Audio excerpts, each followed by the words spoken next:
Welcome back, my kindred, to Canada by Night, a Vampire the Masquerade live play podcast. Val Miller awoke to her new unlife, having been saved from death but also turned into a monster by one of the few people she trusted, Rufus Cross. They set fire to the arena and the bodies of their friends, and Cross quickly explained current kindred politics. Val grappled with the crumbling foundations of her life and rejected Cross's offer to stay, deciding instead to take the next 5 years to find out for herself what it really means to be a vampire. Within hours, she was fighting for her life once again. Find out what happens next as we return to the world of darkness.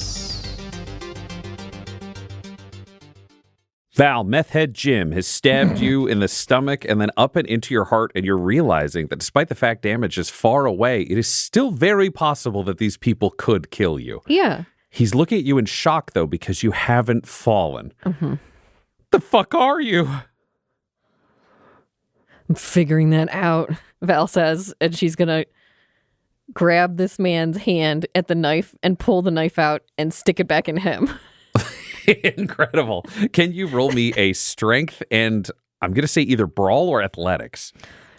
I can. And I think at that point of her body feeling like that panic of something bad can still happen, I think Val is enjoying the feeling of like stress of like, oh, I need to survive more than feeling feelings of sadness or anything else. So I think it's very activating for her. So murder is her new calming release. It's just she's reached the point of like, this is the only thing that could create a stress response. Yeah, it seems like she figured, oh, I'm just immortal or whatever. I don't know, some kind of monster that can't be defeated. And then it's like, oh, maybe it is dangerous.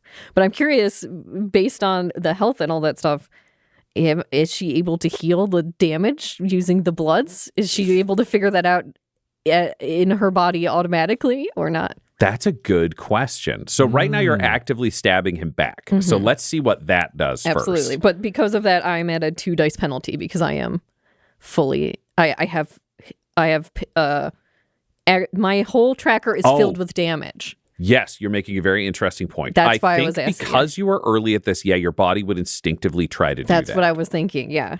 So roll me a D10 for your hunger check. It's a fail, so she gets hungrier. Okay. But I can heal 1 point of damage. You will heal 1 superficial damage. So your aggravated remains, but it now means as your body instinctively as you innately yank the knife out, the knife comes out. That's not even really a discussion. The knife comes out and your body heals enough that you will not be suffering the negative impacts of your full sheet. That's what I was thinking. Very clever and realistic. The knife wound that closes up is your stomach wound. Yes, that makes sense. Okay, so then what am I rolling to fight him? Strength and athletics or strength and brawl? Strength and brawl, Brian? Brawl. It's what he knows. It's true. Okay, I'm triple checking all my dice because it's different than my other sheet. This is the early days, Val. Yeah. So this is the right one. Bounty hunter. Oh, spoilers. Spoilers for a character we've known for 100 episodes. Yes. Okay. Have you got your hunger die in there now that you're hungry? Oh, good point. Yeah, I've been playing as a human being for so long. Messy, I don't even know what's happening. Who knows? Okay, here it is. Jesus, that one left and went away.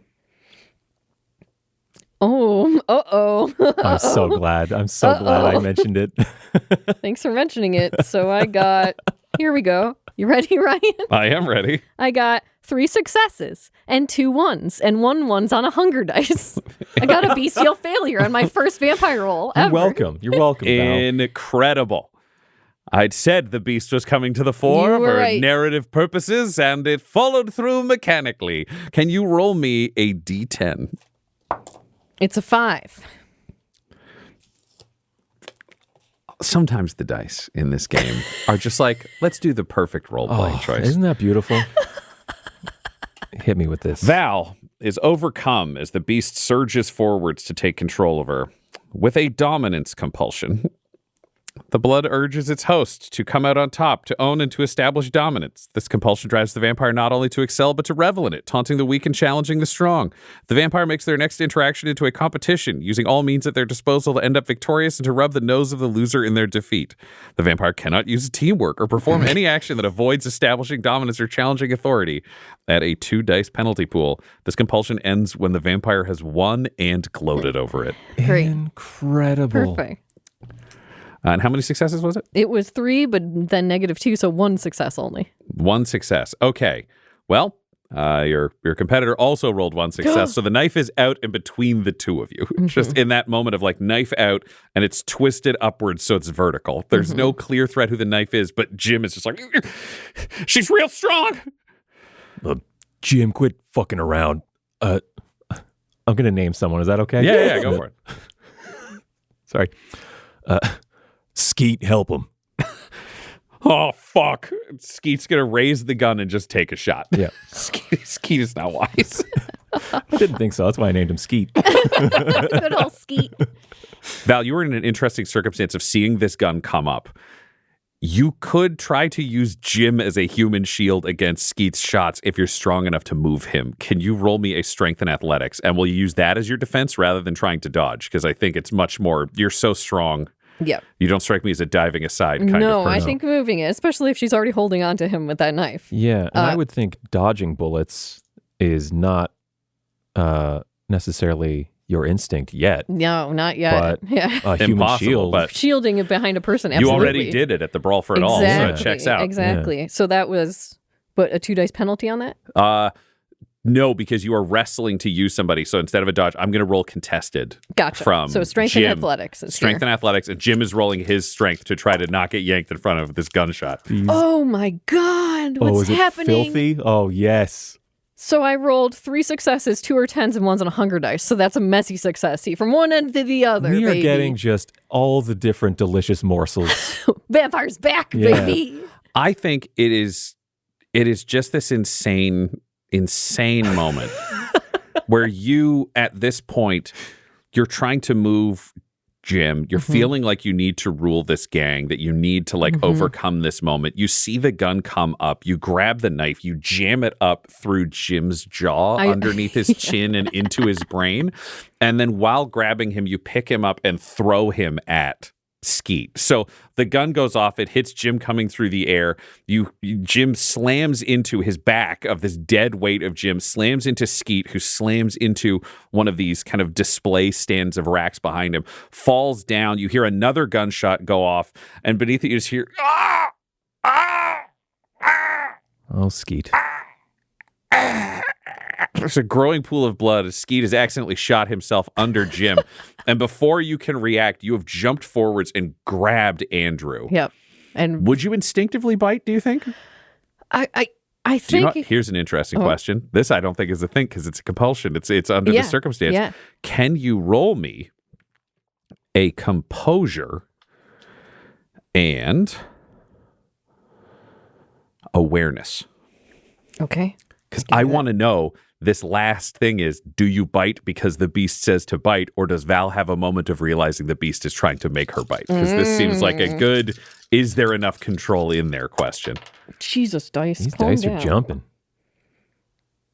That's 4 successes. 4 successes. Val, you are hurtling through the air. The blood still pouring out of your gaping heart wound as you grab Andrew and you carry him to the floor, and you're already burying your fangs with your mouth open. And that is the moment where you come back to yourself. The beast is still there demanding you to dominate, but the choice to bite or not is up to you. Yeah. And she's got Andrew down, and she's over him, has him by the front of his cut. It is just, what am I? What do you see?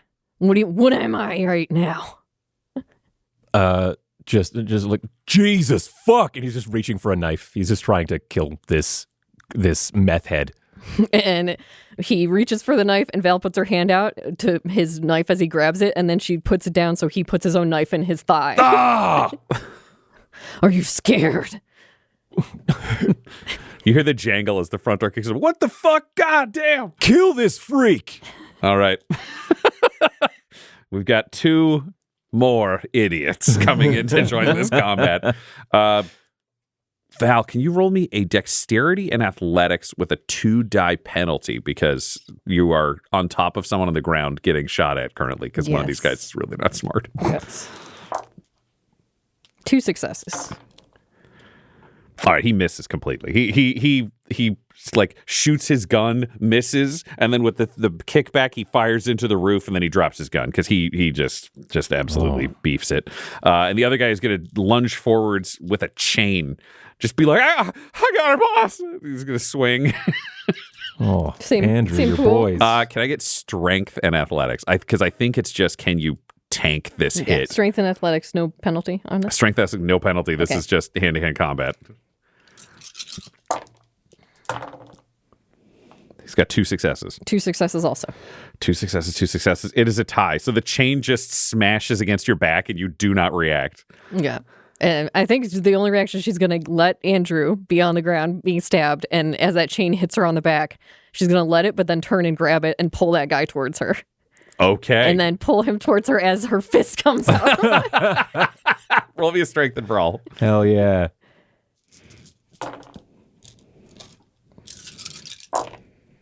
Three successes. 4 successes. 4 successes. You clock him square in the jaw and he falls down onto his back. You now have his chain. Great. I have his chain, and she's wrapping the chain around her arm, and then she's punching the guy who had the gun, the second guy who came in. Incredible. I'll take strength and brawl, and I'll give you a bonus 2 die for the chain around the fist because it's still in brawl world, not melee. You're This still punching. Definitely in punch world. Using your fist, yeah. Using my fist. 2 successes. Okay. Man, I'm rolling lots of ones, and I don't like that, but that's fine. How many? 1, 2, 4, and then 3 ones, so 2 successes. 2 successes versus 2 successes. He dodges this punch, and you're now squared up with a guy who's like, what the fuck? Everybody's dead. He's going to try to run. And you roll me another brawl attack. If you would attack her, would you just let him bail? No, he can't run. Oh, okay. I'm learning who Val is. Yeah. Val's learning who Val is now. The same roll again? Yep, same roll again, because you're trying to hit him as he's trying to get out of here. Okay. 3 successes. 4 successes. 4 successes. You manage to chain wrap his neck as he's trying to go out the door and yank him to the floor. So you have 2 guys. You technically have 3 badasses on the floor, though Andrew undoubtedly is staggering to his feet, pulling a knife out of his leg. Yeah. I think with those 2 down, she's turning back to Andrew, expecting him to still be down. Be like, and he stand up. He's putting all his weight on his still good leg. And scrabbling for Skeet's gun underneath meth head Jim. He's just trying to get that gun that's closest to him. He's frantically just trying to roll that guy over, reaching under his dead lackey. Can you roll me a dexterity and I'll say larceny? That feels like the sleight of hand skill that I need. And Val, what are you trying to do? I think Val's just stomping over there, and while he's trying to reach, she'll try to reach in between and grab the gun from him. Okay, then same roll. Good. If you can also give me dexterity and larceny. 2 successes for Andrew. 2 successes for Val. You both have a hand on this gun. Neither of you have the trigger grip, but you're both holding a gun now. You both have a free hand. You turn to look at each other. Andrew, what do you say? Fuck you! And just the knife out of his thigh, and with his free hand to just like your face, like your eyes, just trying to put out your eyes. And I think Val will put up a hand to try and stop that, try and grab his knife arm in midair. Give me strength and brawl for both of you. Physical plus your specialization there, Andrew. Oh, Andrew. 1 success. Let's see. 1, 2, 3, 4 successes. Okay. You grab this knife, Val, and how does Andrew die?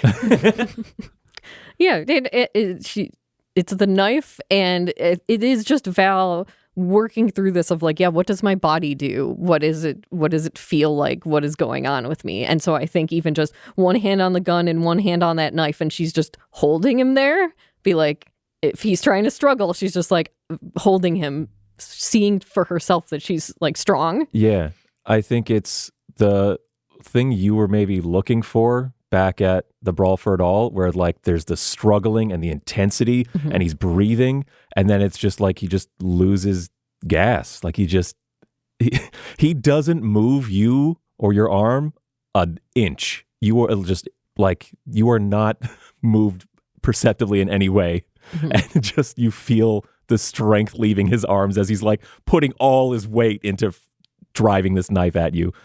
And then just, you watch like, I guess, the hope go out of his eyes of like, what is this? I don't Yeah, this is the weird moment to use an Instagram poll if you've seen any of these videos of bodybuilders going up against a professional arm wrestler in arm wrestling. Yeah. Where the arm wrestler is so much smaller and the bodybuilder's there and just think they have it. You just watch horror as they realize they are nowhere near as strong as this much smaller person. Like, enhanced even further with knowing Andrew's life is on the line and now he bet wrong. I think at least for Andrew, maybe in reality, but this moment probably goes on forever, where she is fighting for his life until he gets tired, too tired to fight for his life. Yeah. And I think it's cathartic for Val because that's what she wanted to feel when she got upset and exerted herself. So I think it's for that moment, feeling both of like his wrist and arm, but also just listening to his breath and his heartbeat. And then that heartbeat start to slow as he gets more tired, and kind of just taking that in of like, that's all external to me now. I don't have that in me. But it's in someone else, and the fact that it's all going into that domination thing in her own mind of just like, I am the apex predator. You can smell fear and it smells good. Yeah.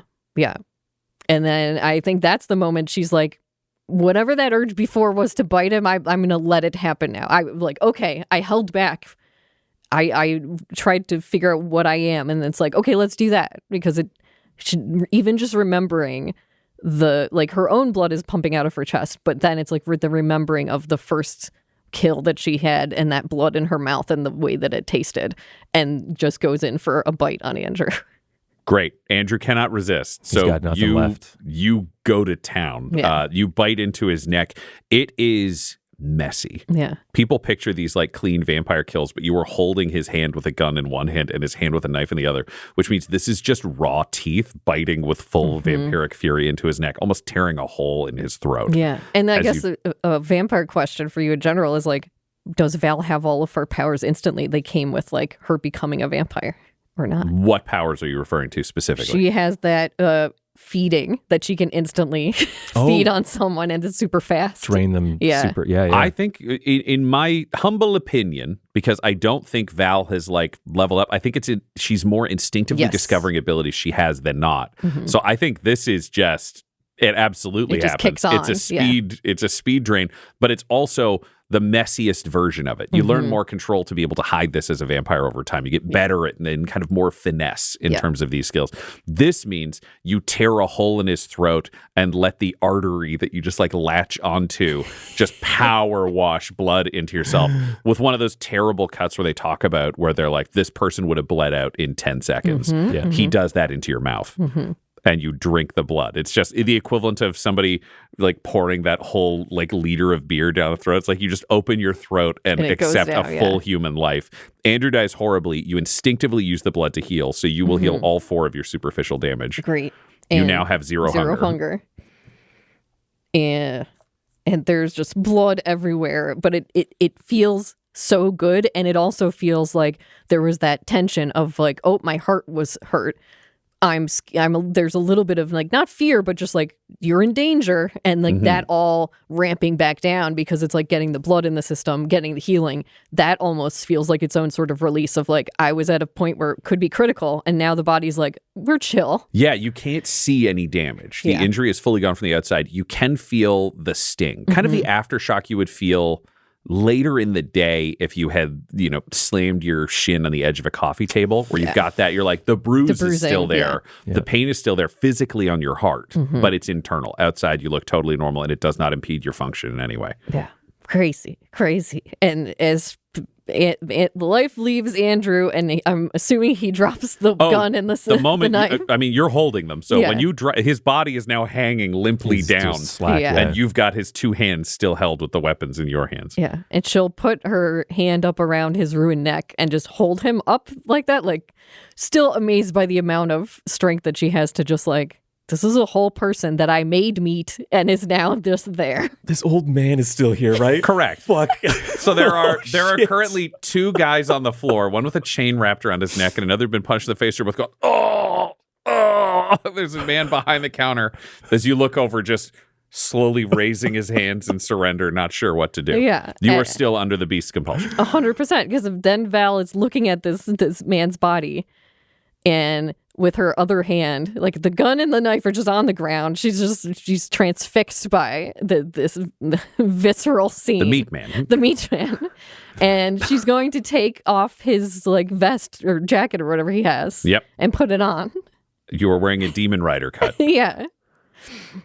And she was like, I don't think you know who a real demon is yet. I mean, he's dead. She's talking to him. He's dead. And then she's going to drop his body off to the side, pick up the handgun, shoot the 2 guys that are still in the place. Jesus Christ. They both die. And then it's like, now was that feel better? Is the compulsion gone? Well, you won. You gloated to a corpse. Yeah. I think I more a question to you. Is it gone? To me, I think that because there's no more struggle and no more like it feels like there's silence for a moment, that like calms the beast. Like if I was fed, I lured it over. You feel like them. you dominated We them dominated effectively. it. But then it's like, everything is super quiet until I hear the heartbeat of this man at the front. It's beating very fast. He's just got his hands up and he is looking at you and then looking at the ground and being like, I didn't see your face. Yeah, you didn't see anything. Okay.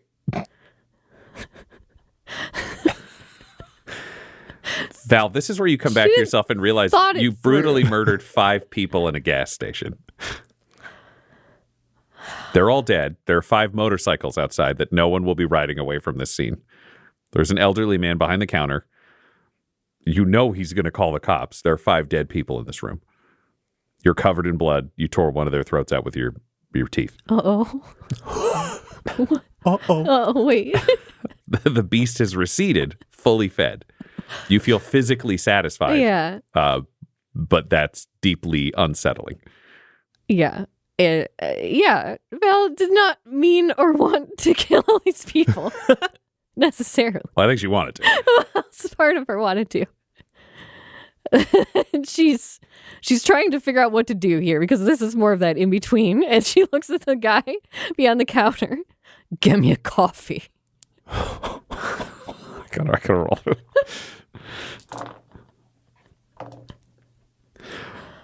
I'm so sorry. We're at a coffee. Can I get you a Coke? Fuck. No. She's going to just walk back out to the front. Like, leaving those bodies there, she's going to walk out the front and she's looking at the bike. She's like, I need a minute. I don't know what to do. Oh, no. Like, she learned a lot about... Ryan is rolling for police. I assume.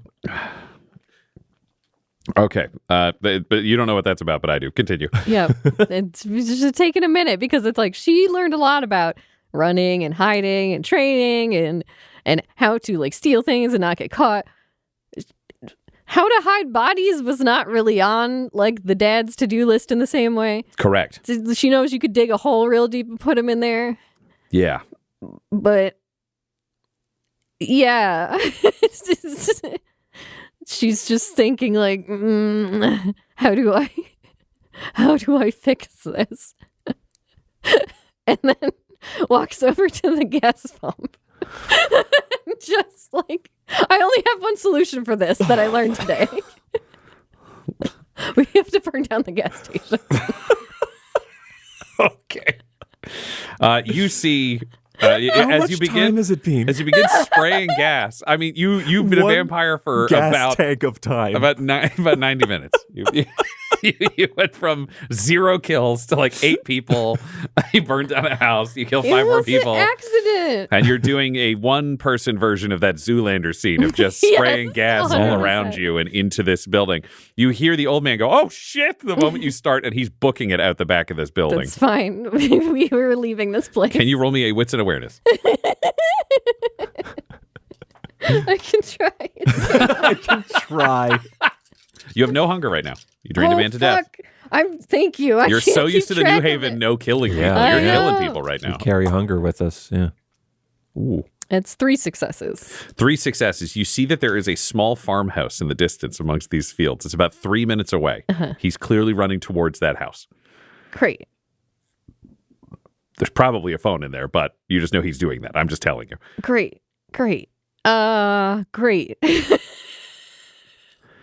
spraying gas this is a Val, into no the plan. gas station. Yep. Doing that. All the bodies are in there. Yep. Cool. You've sprayed all the bikes with gasoline. Perfect. All right. She's gonna walk gingerly back to the gas station to get a lighter. You know. Gingerly. Can you roll me a wits and awareness? This is not a well-stocked gas station. Fuck. Ooh, yeah. 3 successes. 3 successes. You don't find one in the gas station. You do find one on Skeet. Oh, perfect. Great. And it's a solid, like, not silver, but like a pewter style Zippo, like aluminum one. Yeah. So and you've got that. she does paws around the shop, then gets one out of Skeet's pocket, and then is like, fuck, and then goes to get money out of the register and like these people. Roll me a wits and awareness. Actually, roll me a wits and finance. Oh. I never get to The use finance. rarely used finance stat. 1 success. 1 success. You find about $300. That's a good haul. That's a good haul. We'll take it. All right. cash. Small bills. This was not the Demon Rider's first stop. Nope. No. Some of it a little gassy. That's fine. Whatever. So then Val will come back out into the front of the gas station and is going to get her car started. Okay, that's good. And then I guess it's this. All right. Yeah. You're gonna get out there and get the car started. Light like the edge of where gas has come back across the front. Light a little corner of gas, get in the car and drive away. Okay, I'm going to say you have to throw the Zippo into the gas. You can't just carefully light a corner. You're covered in gasoline. That's true. Unless you want to roll to try to keep the Zippo, but you make it set on fire. That's fine. We'll just chuck it into there. Okay. We got cash. We can buy another Zippo someday. Great. You are immediately heading away from the scene. Mm-hmm. You start to hear sirens in the distance. Can you roll me a dexterity and drive? Gosh. Normally, I would give you a 2-die advantage, but the call from the house and the police response have been quick, so you will receive no advantage on this, but no downside. 4 successes. Oh, with 1 success, Val, you managed to make it away clean. The police do not Incredible. catch you. How You have killed clean? 5 people. You have established dominance. You've learned about injuries. You truly are becoming one with the night. Yeah. And that is the beginning of your journey into being a vampire, where there are 5 years where you travel the roads as a roving, roaming predator. Mm-hmm. Do you stay within Canada? Do you go to the States? When we're starting to look at larger terms, longer terms of your adventures, what does Val do? I think she would stay in Canada. I think there's just weird feelings about being in the U.S., even though she thinks her dad is, he's probably fine. And I don't know, maybe. I think that fear of her dad showing up and trying to kill her is so strong still. Somehow being out of the country makes her feel somehow safer from that, at least. So I think she would just be traveling around remote places in Canada. Mm-hmm. Avoiding things. How do you spend your nights knowing that you could be discovered? There could be these other threats. I think for a while, worrying about that, it does dig a hole sometimes. Digs a hole, stays inside, has been experimenting with like, okay, how much light, what time, all of those sorts of things. And living out of the car. But yeah, trying to find a place to hole up for the day, but otherwise not finding a place, then just digging a hole and burying herself because she's fast enough and strong enough to do that. Fair enough. Can you roll me I'm going to have you roll me a few of these to show some time passing, but to test these out. Can you roll me a stealth and drive? I'm aware those are both skills. Yes. I still want those. Can do that. 2 successes. 2, okay. All right. Your first year goes well. You're living out of the car. You're able to make your travels. How often are you killing people? Are you doing this level of like gas station, I see criminals, I take them all out? Is this a more hunting in the shadows? Like, what is Val's life off the chain of theoretical human morality? Yeah. I think she's still struggling with that, and it's coming to grips with like how much she gets hungry and how fast and when that appears. And I think she's trying to not make such a big scene ever again after doing that and escaping from it. I think the realization of like, she thought she could just handle that and walk away from it, or handle it and take a fight, but then realizing that this body will react and I will react and I will get into these situations. So it is more sneaking around, watching people, but she's good at staying in the darkness, watching people, figuring out who maybe is not a person that someone will be looking for. But I think especially at the beginning, it's trying to not do it for as long as possible, and then just sort of leaning in at the end and being like, oh, well, I've killed another person. All right, let's get a roll to represent your first year of trying to master your hunger. Yeah. Can you roll me a wits and a cult? Okay, that's just a wits. It's 2 successes on 2 dice. 2 successes. You begin to learn that you do need to feed every couple of nights. It takes you a couple of murders that you are not entirely comfortable with, but not entirely uncomfortable with, because you're choosing your targets. You're not a serial killer going out and being like, this is a vulnerable member of the population, I've got them. I think this is somebody you're comfortable with killing, whatever that means. And it's somebody that you would see as like an okay target. Like, who is Val morally okay with hunting? If any. Yeah, and I think there are some levels of, I think there's not really morals to it. It's sort of what she can stomach. And I think the more she does it, the easier it gets. I think she's purposely not targeting people who seem to have a lot of people around them, or people who are younger. Like, there's certain things that she's like, that makes her feel too uncomfortable. But it's like, if there's a person alone at night by themselves, things can just happen to you, because that's how things happen. Okay, so full serial killer. I lied. I'm going to take back everything I said. And Val is just a serial murderer roving Canada, killing anyone who's alone as long as they're alone. And Things just happen. And not so young I won't describe it in this game. Correct. So they're all 19 plus. That's Val's victim type. It's an age range.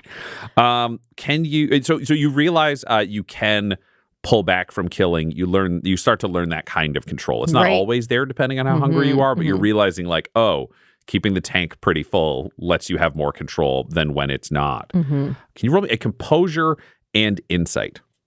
I want to see how well you're able to handle this new style of a lot of murders. Yeah. 1 success. 1 success. This year takes a toll on you because you are looking at a scenario where you are killing minimum a person a week. So you're looking at 50 serialized is one a week. Yeah, 52 serialized homicides. And that's not, oh, I'm going to maintain my hunger. That's like only using your powers to kill. Yeah. And trying to stave off as much time as possible. So if you're actually trying to keep things topped up, you might be looking at 70, 80 victims over the course of the first year. Yeah. With your standing qualifications of not a child. So just anyone alone at night can fall prey to Val as you travel Canada. Are you crossing multiple provinces? Are you staying within Alberta? Like, what's your level of travel that you're doing? It's staying on the move. I think crossing as far away as possible, because even still remembering what Rufus Cross said about don't be by Calgary, it was like, okay, I'm definitely not doing that. And then I think every time it's like, I murdered someone, she can't stay in that place, so she has to move on. And yeah, it's a weird thing where it is taking a toll, where it's like, I have to do this to be alive. But how do I feel about like random people that could have been me or my friends getting killed? But I think it's just, it wears her down. And it is also that thing of like, the hunger and the release staves off any big feelings she has about a lot of that stuff.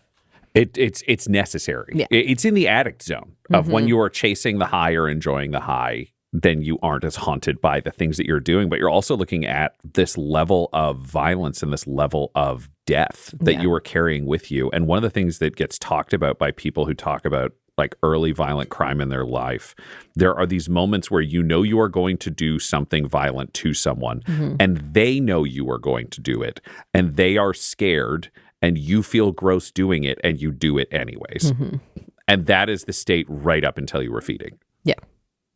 You are your own worst nightmare, ultimately pursuing yourself as a teenager because you are now the other half of this nightmare equation that you have been told all your life.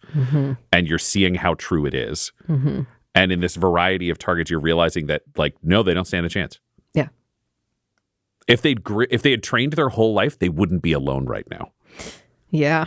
If they had trained their whole life, they wouldn't be not paying attention. They wouldn't only have this 40 seconds of horror. They'd be carrying this horror the whole time. And it would give them a chance, the slimmest chance. But your abilities plus your training, plus a complete devoid access. Like, you're getting practice. Yeah. You're actually getting better at this. This game dark, fam. So sorry. Let's go into the second year. Can you roll me a stealth and drive? It's 1 success. Ooh. That is good. You are continuing your spree. This is all taking place over months, over a year and a half. And you were finding yourself in Manitoba. We're truly Canada by nighting all of our provinces here. It's finally, we're covering all of Canada. Manitoba mentioned. But you are in Manitoba. You are well outside of the major cities, kind of traveling on the back roads. And that's when you hear police sirens behind you and you see the flicker of lights on this small highway as it's clear you are being pulled over. What do you do? Being pulled over by the cops.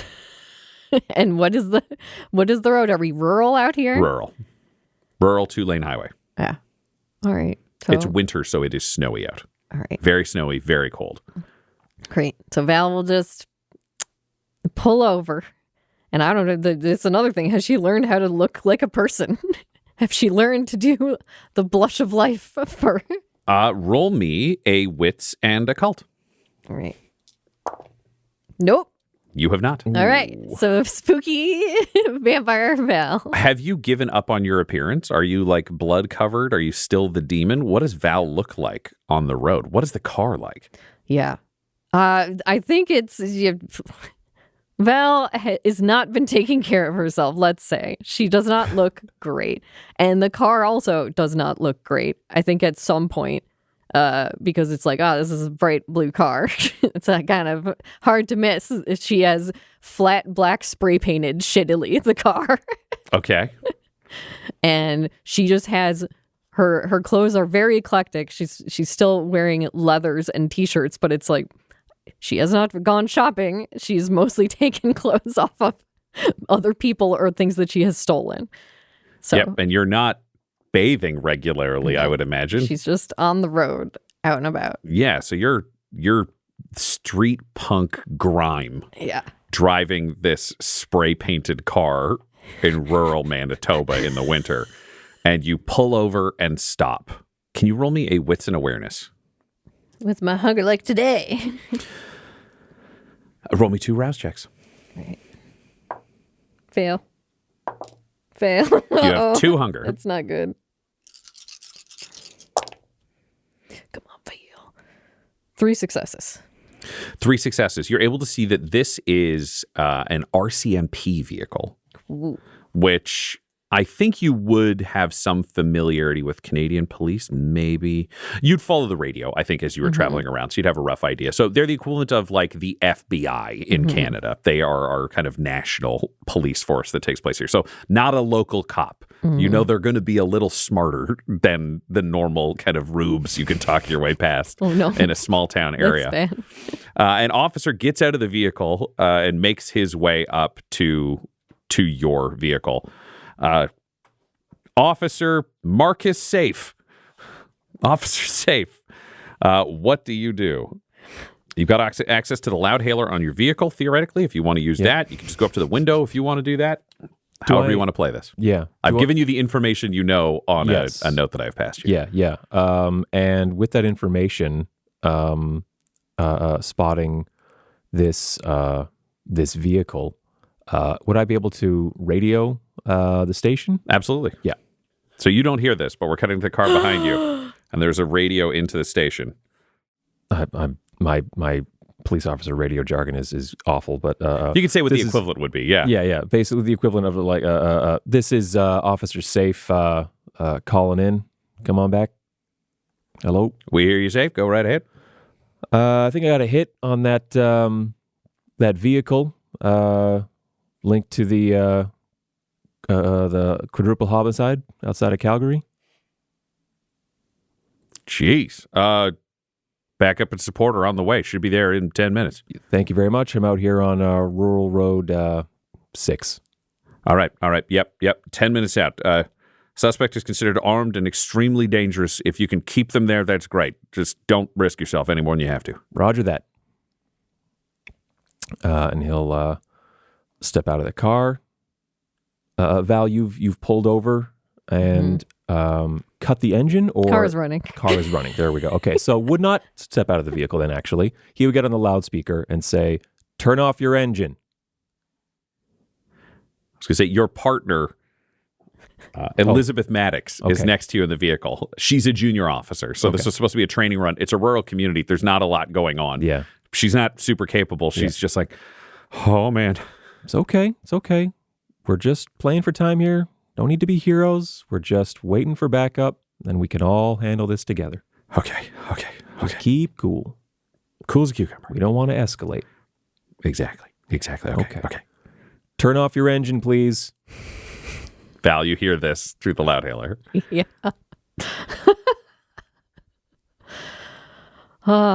Okay. I need to. I've gotten myself into a pickle. Let's say that much. Val just knows Val's been pulled over by the cops. I know that. Yes, but then yeah. So Val will. It's midnight. You're the middle of the night. Yeah. All right. So Val will turn off the engine, and it's sitting there, and this probably has it's good like her duffel bag in the back seat that probably has multiple guns in it. Mm-hmm. You're just gonna close that. Okay. And then she's sitting trying to figure out what the course of action is. Looks like she's rooting around in the back seat there. Yeah, this is pretty suspicious. Okay. Well, we're going to take this all nice and slow. Again, we're playing for time here. So cut the engine. Let's just sit a moment here. I'm going to step out. I'm going to speak to this person. Okay. You keep on the radio. If anything seems out of the ordinary, let the station know. Let the officers en route know what they could be getting into. And that's how you back me up, okay? You don't even have to get out. Okay. Yep. If you need me, just give a wave. You got it. I'll wave for you, okay? Okay. All right. And Marcus will just kind of like drum his fingers on the steering wheel a little bit. Just Val, you're just sitting there, your car off, the headlights from behind, the police lights still flashing, siren off, but the lights are still there. Yep. Okay. And he'll open the door and slowly kind of saunter. I was going to say, you hear just before the door closes, like, suspect vehicle has been spray painted flat black. Plates still match the quintuple homicide from 2 years ago. Suspects rooting around in the backseat, possible weapon, not entirely sure. Marcus Safe is approaching. Like, it's just a full radio rundown of exactly the circumstances happening. You saunter your way up to the car. Yep. He's got the clasp over his service weapon open, but he's not got his hand on his gun. He is slowly sauntering over to the car, and he'll take out his flashlight and sort of try to peer at the driver through the rear window to see if there's anything unusual going on. Like, can see if what was in that bag or anything like that. Like, not walking right up to the driver's side door and like leaning in, be like, "Hey," like very much. This is where my head is. Yeah. Very much keeping his distance, trying to stay behind the driver. so that if they need to shoot him or do something like that, he's got as much time as possible to react and that kind of thing. Yeah. Great. Can you roll me a wits and investigation to take in the scene? Val, can you roll me a wits and stealth for the stuff you would either hurriedly try to hide or the other things you undoubtedly would have tried to hide around the vehicle over time? We got 2 ones amongst some other things. 4 successes, 2 ones, total of 2 successes. 2 successes. Okay, looking into this vehicle, you can see it is dirty, it is run down, it is not well maintained, either inside or outside with the spray painting that's been done. You're not seeing anything suspicious or standing out. There clearly is a duffel bag in the back seat that's large. We're talking kind of hockey bag style duffel bag for anybody in Canada. Yes. And it's fully zipped up. It's kind of matte black, fully zipped up. You're not sure what's inside it. Very bulky. Looks like contents could be pretty heavy. In the front seat, you're seeing no passenger. From behind, you're seeing the driver. It's kind of dirty, blonde, short cut hair on like pretty bulky shoulders. Like this is clearly somebody who's like on the bigger scale of things in a very fitness buff kind of way, which when you look at your description of the suspect from the quintuple homicide outside of Calgary, this does match superficially the description that you have been given. Yep. And the plates match. I will look to see, is the driver's side like window down? Are the windows down? Yeah, windows are down. Great. Val had already rolled down the window. Okay. Fella's driving with the windows down. Oh. Yeah. In the middle of winter. Having a nice night in the middle of winter. Just to feel anything. He'll say, Marcus will say, can you put both your hands on the steering wheel, please? I will slowly do that. Thank you very much. And so now he will approach being like, I can see this person's hands. And he will keep his light kind of on her to get a look at her face and say, it's pretty late to be out on these back roads. You mind telling me what it is you're up to out here? Just driving until I find a place to stay. You're not from around here? Nope. All right. Do you know why I pulled you over? No. Your driving was a little erratic. Have you been drinking tonight? Not tonight. Val, can you roll me a wits and awareness? And can you roll me a wits and persuasion? So a mental roll, add 1 die. This feels like a pretty good sell. Oh no, Val. 3 successes for Marcus safe. 4 successes, 2 10s, one's on a hunger dice. 6 successes, messy successy. Marcus in danger. Marcus is indeed in danger. This episode of Canada by Night features the voices of Tyler Hewitt and Del Borovic, alongside storyteller Ryan LaPlante. This episode was edited and mixed by Laura Hamstra. Canada by Night's artwork was created by Del Borovic at delborovic.com. That's DELBOROVIC.com. And our ad breaks use the tracks No Control and Cheaps by Jazzar, JAHZZAR. All of their music is available at freemusicarchive.org. Canada by Night is a spin-off of the Dum Dums and Dice series Blood and Syrup. If you want to hear about what happened to Everett before he came to New Haven, look for Blood and Syrup anywhere podcasts can be found. For all things Dum Dums and Dice, including merchandise and how to join our Patreon, you can visit dumdumdice.com or find us on social media at dumdumdice. That's DUMBDICE. Sleep well, my kindred. Sleep well in this world of darkness.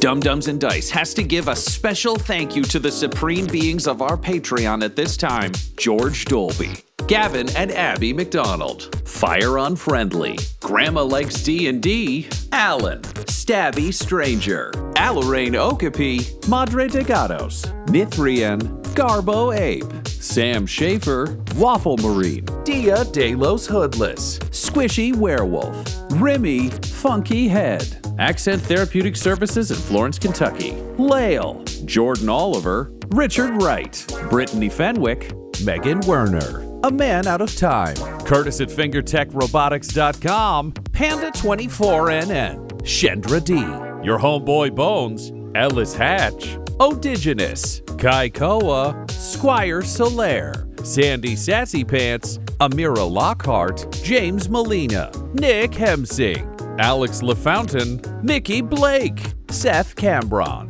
Corpse Knight Silver, Adam Mir 101, The Dankler, Anticore 7, and Jill and Noel LaPlante. If you want your name to be added to this list, you can join our Patreon too at patreon.com/dumbdumbdice. Thanks to them, and a little bit of thanks to you.